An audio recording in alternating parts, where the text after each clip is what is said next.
ഈശോയിൽ സ്നേഹമുള്ളവരെ, കർത്താവിനെ ആശ്രയിക്കുന്നവൻ അനുഗ്രഹീതനാണ്. അവൻ്റെ പ്രത്യാശ അവിടുന്ന് തന്നെ. അവൻ ആറ്റുതീരത്ത് നട്ട മരം പോലെയാണ്. അത് വെള്ളത്തിലേക്ക് വേരൂന്നിയിരിക്കുന്നു. അത് വേനൽക്കാലത്തെ ഭയപ്പെടുന്നില്ല. അതിന് ഇലകൾ എന്നും പച്ചയാണ്. വരൾച്ചയുടെ കാലത്തും അതിന് ഉത്കണ്ഠയില്ല. അത് ഫലം നൽകിക്കൊണ്ടേയിരിക്കും. ഇപ്പോൾ ആരാണ് ഫലം നൽകുന്നത്? നമ്മളിപ്പോൾ മക്കളൊക്കെ പരീക്ഷയ്ക്ക് വേണ്ടി ഒരുങ്ങുന്ന കാലമാണല്ലോ. ഗുഡ് റിസൾട്ട്, അതാണ് എല്ലാവരുടെയും ആഗ്രഹം. നല്ല റിസൾട്ട് ഉണ്ടാകണം. അപ്പോൾ റിസൾട്ട് ഉണ്ടാകണമെങ്കിൽ വചനം പറയുന്നൊരു കാര്യമാണ് കർത്താവിനെ ആശ്രയിക്കുക. കർത്താവിനെ ആശ്രയിക്കുന്നവൻ അത് ഫലം നൽകിക്കൊണ്ടേയിരിക്കും. ആറ്റുതീരത്ത് നട്ട വൃക്ഷം പോലെയാണ് കർത്താവിനെ ആശ്രയിക്കുന്നവൻ. ആ വൃക്ഷം എന്നും ഫലം നൽകിക്കൊണ്ടേയിരിക്കും.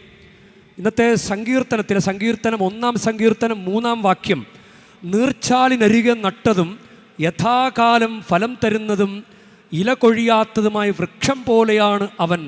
അവൻ്റെ പ്രവൃത്തികൾ സഫലമാകുന്നു. അപ്പോൾ കർത്താവിൻ്റെ കൂടെ നിൽക്കുന്നവനെ ആണ് കർത്താവ് അനുഗ്രഹം കൊണ്ട് നിറയ്ക്കുക, ഫലം കൊണ്ട് നിറയ്ക്കുക.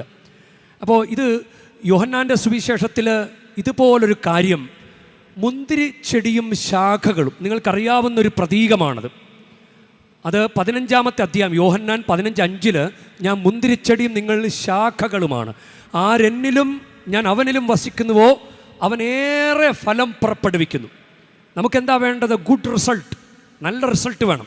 അപ്പോൾ ഈ ആറ്റുതീരത്ത് നട്ട വൃക്ഷം എന്ന് പറയുമ്പോൾ അത് ഒരു ചേർച്ചയുണ്ട്. അവിടെ വെള്ളത്തോട് ചേർന്ന് നിൽക്കുന്ന, വളരാൻ ഉള്ള സാഹചര്യങ്ങളോട് ചേർന്ന് നിൽക്കുക. അപ്പോൾ നമ്മളെ വളർത്തുന്നത് ആരാ? ദൈവമാണ്. ദൈവത്തോട് ചേർന്ന് നിൽക്കുക, ദൈവത്തോട് ചേർന്ന് നിൽക്കുക.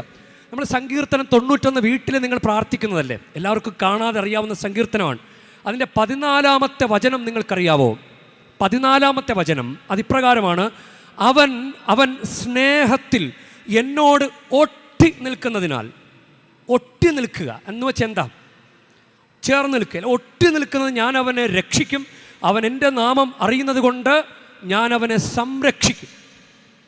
അപ്പോൾ ചേർന്ന് നിൽക്കുക, ഒട്ടി നിൽക്കുക. അതാണ് ഈ ആറ്റുതീരത്ത് നട്ട വൃക്ഷം പോലെ കർത്താവിനെ ആശ്രയിക്കുന്നവൻ.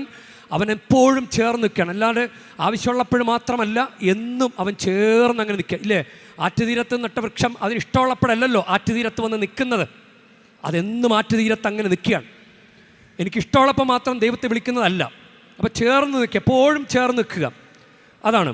അപ്പോൾ സങ്കീർത്തനം 73 ദൈവത്തോട് ചേർന്ന് നിൽക്കുന്നതാണ് എൻ്റെ ആനന്ദം. ദൈവമായ കർത്താവ്, ഞാൻ അങ്ങനെ അഭയം പ്രാപിച്ചിരിക്കുന്നു. അവിടുത്തെ പ്രവൃത്തികളെ ഞാൻ പ്രഘോഷിക്കും. അവിടുത്തെ പ്രവൃത്തികളെ ഞാൻ പ്രഘോഷിക്കും. യാക്കോബിൻ്റെ ലേഖനം 4-8 വാക്യം, ദൈവത്തോട് ചേർന്ന് നിൽക്കുവിൻ, അവിടെ നിങ്ങളോടും ചേർന്ന് നിൽക്കും. ഈ ചേർന്ന് നിൽക്കുമ്പോൾ വരുന്നൊരു റിസൾട്ടാണ് ഈശോയെക്കുറിച്ച് പറയും. ഈശോയെ പ്രഘോഷിക്കും, ദൈവത്തെ പ്രഘോഷിക്കും. കർത്താവിൽ ആശ്രയിക്കുന്നവനാണ് ദൈവത്തെക്കുറിച്ച് പറയും. ഒരു അപ്പനോടും അമ്മയോടും നല്ല ചങ്കോട് ചേർന്ന് നിൽക്കുന്ന മക്കൾ എപ്പോഴും അപ്പനെയും അമ്മയെക്കുറിച്ച് പറയും, ആളുകളോട് പറയും, എൻ്റെ അപ്പനും അമ്മയും നല്ലതാണ്, അവരാണ് എന്നെ വളർത്തുന്നത്, നല്ല കാര്യങ്ങൾ പറയും. നല്ല ഫ്രണ്ട്സ് ഉണ്ടെങ്കിൽ ഫ്രണ്ട്സിനെ കുറിച്ച് വീട്ടിൽ വന്ന് വിശേഷം പറയും. അപ്പോൾ ദൈവത്തോട് ചേർന്ന് നിന്ന് കഴിഞ്ഞാൽ ദൈവത്തെക്കുറിച്ച് പറയും. അതാണ് ഓട്ടോമാറ്റിക്കലി സംഭവിക്കുന്ന ഒരു കാര്യമാണ്. അതുകൊണ്ടാണ് സങ്കീർത്തനം 31:14 കർത്താവെ ഞാൻ അങ്ങിൽ ആശ്രയിക്കുന്നു, കർത്താവെ ഞാൻ അങ്ങിൽ ആശ്രയിക്കുന്നു, അങ്ങാണ് എൻ്റെ ദൈവമെന്ന് ഞാൻ പ്രഖ്യാപിക്കുന്നു. അപ്പോൾ ആശ്രയിക്കുന്നവൻ്റെ ഒരു പ്രത്യേകതയാണ് ദൈവമെന്ന് പ്രഖ്യാപിക്കും, ദൈവമെന്ന് പ്രഖ്യാപിക്കും. അപ്പോൾ ഇന്ന് നമുക്ക് അനുഗ്രഹം കിട്ടണം എന്ന് വിചാരമുണ്ടെങ്കിൽ കർത്താവിൽ ആശ്രയിക്കുക. കർത്താവിൽ ആശ്രയിക്കുക എന്ന് പറഞ്ഞു കഴിഞ്ഞാൽ ദൈവത്തെ പ്രഘോഷിക്കുക എന്നാണ് അർത്ഥം. ആശ്രയിക്കുന്നു എന്ന് പറഞ്ഞിട്ട് ആരെയും പറ്റിക്കാൻ പറ്റില്ല, ദൈവത്തെയും പറ്റിക്കാൻ പറ്റില്ല, മാതാപിതാക്കളെയും പറ്റിക്കാൻ പറ്റില്ല. ഞാൻ നല്ലതായിട്ട് കർത്താവിനെ ആശ്രയിക്കുന്നയാളാണ് എന്ന് നമുക്കത് കാണണ്ടേ, ജീവിതം കൊണ്ട് കാണണ്ടേ, ജീവിതം കൊണ്ട് പ്രഘോഷിക്കണ്ടേ. അപ്പോൾ യഥാർത്ഥത്തിൽ നമ്മളൊരു കത്തോലിക്ക വിശ്വാസി എന്ന നിലയിൽ എങ്ങനെയാണ് കർത്താവിനോട് ചേർന്ന് നിൽക്കുക? എങ്ങനെയാണ് കർത്താവിൽ ആശ്രയിക്കുക? ഞാൻ പറയും, എനിക്ക് നിങ്ങളോട് ഇന്ന് പറയാനുള്ള സന്ദേശം ഇതാണ്: കുമ്പസാരിക്കുക, കുർബാന സ്വീകരിക്കുക. മുന്തിരിവള്ളിയോട് ശാഖ ചേർന്ന് നിൽക്കുന്നത് പോലെ, ആറ്റുതീരത്ത് നട്ട വൃക്ഷം പോലെ ഇഷ്ടമുള്ളപ്പോഴൊക്കെ ചെയ്യുന്ന ഒരു കാര്യമല്ല, എപ്പോഴും ചെയ്തുകൊണ്ടിരിക്കുക. അതുകൊണ്ടാണല്ലോ കൂടെ കൂടെ സ്വീകരിക്കുന്ന കൂദാശകളായിട്ടത് മാറിയിരിക്കുന്നത്. ഇനി ഈ കുമ്പസാരിക്കുകയും കുർബാന സ്വീകരിക്കുകയും ചെയ്യുമ്പോൾ എങ്ങനെയാണ് ദൈവത്തെ പ്രഘോഷിക്കുന്നതെന്ന് ഞാൻ പറഞ്ഞുതരാം. നമുക്ക് വേണ്ടിയിട്ടാണ് ഈശോ മരിച്ചത്, നമ്മുടെ പാപങ്ങൾക്ക് വേണ്ടിയിട്ടാണ് ഈശോ മരിച്ചത്. ഈശോ മരിച്ചങ്ങനെ കുരിശിൽ നിൽക്കുകയാണ്. കുരിശിൽ നിൽക്കുന്ന ഈശോയുടെ രക്ഷയിൽ നമ്മൾ എങ്ങനെയാണ് പങ്കുപറ്റുന്നത്? നമ്മളത് കണ്ടതുകൊണ്ടായില്ല, അതിൻ്റെ ഒരു അനുഗ്രഹത്തിലേക്ക് നമ്മൾ വളരെ ഡയറക്റ്റായിട്ട് പങ്കുപറ്റണം. അപ്പോൾ നമുക്ക് ഇപ്പോൾ ഇവിടെ ഒരു പാത്രത്തിൽ കുറച്ച് മധുര പലഹാരങ്ങൾ വെച്ചിരിക്കുകയാണെന്ന് കരുതുക. അത് നമ്മൾ പോയി എടുത്താൽ മാത്രമേ നമ്മുടെ സ്വന്തമാകുകയുള്ളൂ, അതല്ലെങ്കിൽ അത് അവിടെ എവിടെയോ ഇരിക്കുന്ന ഒരു സംഭവമാണ്. ഈശോ കുരിശിൽ മരിച്ചങ്ങനെ കുരിശിൽ നിൽക്കുകയാണ്. നമ്മുടെ സ്വന്തമാക്കണം, അല്ലെങ്കിൽ അത് എവിടെയോ നിൽക്കുന്നൊരു സംഭവം മാത്രമായിട്ട് അവശേഷിക്കും, നമുക്കതിൻ്റെ ഫലമൊന്നും അനുഭവിക്കാൻ പറ്റുകയില്ല. അപ്പോൾ കുമ്പസാരിക്കുമ്പോഴാണ് നമുക്ക് പാപമോചനം കിട്ടുന്നതും ഈശോയുടെ ആ കുരിശുമരണത്തിൻ്റെ യോഗ്യതയാൽ നമുക്ക് പ്രസാദവരം കിട്ടുന്നത്. നമുക്ക് പ്രസാദവരം തരാൻ വേണ്ടി ദൈവപിതാവ് ചെയ്ത കാര്യം ഒന്ന് ഓർത്ത് വയ്ക്കുക. നമ്മളെ പാപമോചനം തരാനും പ്രസാദവരം തരാനും ദൈവപിതാവ് ഈശോയെ മരിക്കാൻ വിട്ടുകൊടുത്തുകൊണ്ട് നമുക്കത് തരുന്നു. അപ്പോൾ നമ്മൾ മരിക്കാൻ വിട്ടുകൊടുത്ത് ഇത്രയും വലിയ കാര്യം ദൈവം ചെയ്യുമ്പോൾ നമുക്കത് ആ രക്ഷ സ്വന്തമാകണമെങ്കിൽ നമ്മൾ കുമ്പസാരിക്കണം. പക്ഷെ കുമ്പസാരിച്ചിട്ട് നമ്മുടെ യോഗ്യത കൊണ്ടല്ല നമുക്ക് ദൈവത്തിൻ്റെ അനുഗ്രഹം കിട്ടുന്നത്, അത് ഈശോയുടെ കുരിശുമരണത്തിൻ്റെ യോഗ്യതയല്ല. അത് തരുന്നത്, പ്രസാദവരം തരുന്നത് പിതാവായ ദൈവമാണ്. പിതാവായ ദൈവത്തിന് ഒരാൾ, ഈശോ എന്ന ഒരു വ്യക്തിയുടെ നമുക്ക് വേണ്ടിയിട്ടുള്ള പാപപരിഹാര ബലി, അങ്ങനെ ഒരു സംഭവം നടന്നിട്ടില്ല എങ്കിൽ ദൈവപിതാവിന് പ്രസാദവരം തരാൻ പറ്റുകയില്ല. അപ്പോൾ ഈശോ മരിച്ചു എന്നൊരൊറ്റ കാരണം കൊണ്ടാണ് നമുക്ക് ഈ പ്രസാദവരം കിട്ടുന്നത്. അപ്പോൾ ഇത്രയും വിലയുള്ളൊരു സംഭവം നമുക്ക് വേണ്ടി ദൈവപിതാവ് ഒരുക്കി വെച്ചിട്ട് നമുക്ക് കുമ്പസാരം വേണ്ട, മറ്റു കാര്യങ്ങളൊന്നും വേണ്ട എന്ന് പറഞ്ഞു കഴിഞ്ഞാൽ ദൈവത്തിൻ്റെ ഈ രക്ഷാകര പ്രവൃത്തിയെ, ഈശോയുടെ കുരിശുമരണത്തെ നമ്മൾ വില കുറച്ച് കാണിക്കുന്ന പോലെയല്ലേ, എനിക്കത് വേണ്ട.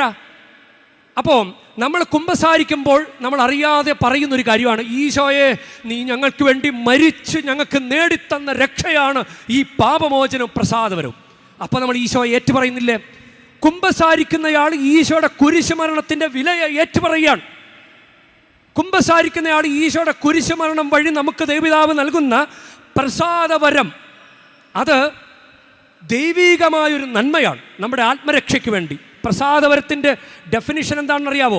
നമ്മുടെ ആത്മരക്ഷയ്ക്ക് വേണ്ടി ഈശോ മിശിഹായുടെ കുരിശുമരണത്തിൻ്റെ യോഗ്യതയാൽ പിതാവായ ദൈവം നമുക്ക് നൽകുന്ന പ്രകൃതിക്കതീതമായ ഒരു ദൈവിക നന്മയാണ് പ്രസാദവരം. അപ്പം നമുക്കത് വേണ്ടേ? നമ്മളത് വേണ്ടെന്ന് പറഞ്ഞു കഴിഞ്ഞാൽ 10-12 വർഷം കുമ്പസാരിക്കാൻ നടന്നു കഴിഞ്ഞാൽ 12 വർഷം പ്രസാദവരം കിട്ടിയില്ല.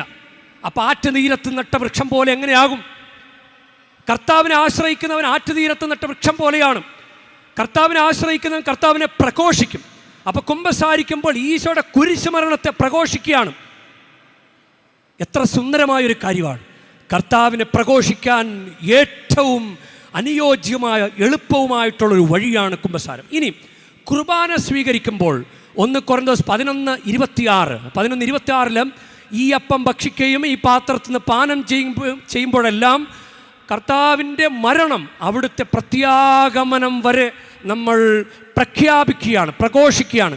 അതായത് ലാറ്റിൻ ക്രമത്തിൽ ഈശോയുടെ തിരുശരീരം എന്ന് പറഞ്ഞ പുരോഹിതൻ പരിശുദ്ധ കുർബാന നീട്ടുമ്പോൾ വിശ്വാസി അത് ആമേൻ എന്ന് പറഞ്ഞത് സ്വീകരിക്കുമ്പോൾ, എനിക്ക് വേണ്ടി മരിച്ച ഈശോ പരിശുദ്ധ കുർബാനയിൽ ഇതാ ജീവിക്കുന്നു, എനിക്ക് വേണ്ടി എന്നിൽ വസിക്കാൻ ആഗ്രഹിക്കുന്ന ഈശോ ഇതാ എൻ്റെ മുന്നിൽ എന്ന് നമ്മളത് സമ്മതിച്ചു കൊടുക്കുകയാണ് നമ്മുടെ ആമേൻ പറച്ചിലൂടെ. അപ്പം അതൊരു പ്രഘോഷണമല്ലേ? കർത്താവിനെ ഏറ്റുപറച്ചിലല്ലേ? പരിശുദ്ധ കുർബാന സ്വീകരിക്കുമ്പോൾ കർത്താവിനെ ഏറ്റുപറയുന്നല്ലേ? അപ്പം പരിശുദ്ധ കുർബാന സ്വീകരിക്കാതെ നടന്നാലോ? കുമ്പസാരിക്കാതെയും പരിശുദ്ധ കുർബാന സ്വീകരിക്കാതെ നടന്നാൽ ഈശോയെ നമ്മൾ ഏറ്റുപറയുന്നുണ്ടോ? അപ്പോൾ കർത്താവിനെ ആശ്രയിക്കുന്നവൻ ആറ്റുതീരത്ത് നട്ട വൃക്ഷം പോലെയാണ്. അതൊരിക്കലും വാടുകയില്ല, അത് ഫലം നൽകിക്കൊണ്ടേയിരിക്കും. ഫലം നൽകണമെങ്കിൽ കർത്താവിനെ നമ്മൾ ഏറ്റുപറയണം.